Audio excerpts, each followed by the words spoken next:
ನಮಸ್ಕಾರ ಕರ್ನಾಟಕ. ಬೆಳಗಿನ ಎದ್ದು ನಮ್ ಡಾರ್ಲಿಂಗ್ಗೆ ಫುಲ್ ಟ್ಯಾಂಕ್ ಗ್ಯಾಸ್ ಹೊಡ್ಸ್ಕೊಂಡು ಅಲ್ಲಿಂದ ಹೊಟ್ಟೆ ಪರ್ಸನಾಲಿಟಿ ಪಿಕಪ್ಗೆ ಫುಲ್ ಜಾಮ್ ಆಗಿತ್ತು. ಆ ಬೋಳಿ ಮಗ 5 ಸತಿ ಫೋನ್ ಮಾಡಿ ಹಿಂಗೂರು ಫೋನೇ ಎತ್ತೋದ್ ಬೇಡವಾ.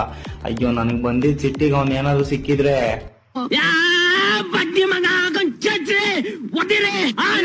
ಆದ್ರೂ ಪರವಾಗಿಲ್ಲ ಅಂತ ಹೇಳಿ ಅಲ್ಲಿಂದ ಕ್ಯಾನ್ಸಲ್ ಮಾಡ್ಕೊಂಡು ಮನೆ ತಗೊಂಡ್ ಡ್ಯೂಟಿ ಬಿತ್ತು.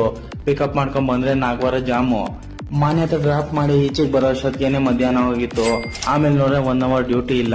ಜೀವನಕ್ಕೆ ಡ್ಯೂಟಿ ಇಲ್ಲ ಅನ್ನೋ ಪರವಾಗಿಲ್ಲ, ಹೊಟ್ಟೆಗೆ ಊಟ ಇರ್ಬೇಕು ಅಂತ ಹೇಳ್ಬಿಟ್ಟು ಒಂದ್ ಮುದ್ದೆ ಫ್ರೈಸ್ ಊಟ ಮಾಡ್ಕೊಂಡೆ. ಮಾದೇಪುರಿಗೆ ಡ್ಯೂಟಿ ಬಿತ್ತು. ಪಿಕಪ್ ಮಾಡ್ಕೊಂಡ್ ಬಂದ್ರೆ ವರ್ಮಾ ಸಿಗ್ನಲ್ ಜಾಮ್ ಆಗಿತ್ತು. ಅಲ್ಲಿಂದ ಮಾದೇಪುರ ಬಂದೆ. ನನ್ ಬಂದಿದ್ ಸ್ಪೀಡಿಗೆ ಅಣಿಯನ್ ಪ್ಯಾಟೆ ಹೋದ್ರ ಹೊಡೀತೆ. ಅದೇ ಅಪಾರ್ಟ್ಮೆಂಟ್ ಇಂದ ಯಮದೂರ್ಗ್ ಒಂದ್ ಡ್ಯೂಟಿ ಬಿತ್ತು. ಅವ್ರನ್ನ ಪಿಕಪ್ ಮಾಡ್ಕೊಂಡು ಹೋಗಿ ಅಲ್ಲಿಗೆ ಡ್ರಾಪ್ ಮಾಡಿದೆ. ಅಲ್ಲಿಂದ ಒಂದ್ ಏರ್ಪೋರ್ಟ್ ಡ್ಯೂಟಿ ಬಿತ್ತು. ಏರ್ಪೋರ್ಟ್ ಡ್ಯೂಟಿ ಪಿಕಪ್ ಮಾಡ್ಕೊಂಡ್ ಬರ್ತೀನಿ. ಹೆಬ್ಬಾಳ ಮತ್ತೆ ಫುಲ್ಲು ಜಾಮು. ನನಗಂತೂ ಈ ಜೀವನವೇ ಬೇಸರವಾಗಿ ಹೋಗ್ಬಿಟ್ಟಿದೆ. ಅಲ್ಲಿಂದ ಏರ್ಪೋರ್ಟಿಗೆ ಕಸ್ಟಮರ್ನ ಡ್ರಾಪ್ ಮಾಡಿ ಏರ್ಪೋರ್ಟ್ ಇಂದ ಯಲಹಂಕ ಖಾಲಿ ಬಂದೆ. ಯಲಹಂಕದಿಂದ ಮಾನ್ಯತಕ್ ಬಂದು ಮಾನ್ಯತೆಯಿಂದ ಮನೆ ಕಡೆಗೆ ಡ್ಯೂಟಿ ಎತ್ಕೊ ಬಂದ್ರೆ ಮನೆಗೆ ಹೋಗ್ಬೇಕಾದ್ರೂ ಜಾಮ್ ತಪ್ಪಿದಲ್ಲ ನಮ್ಗೆ.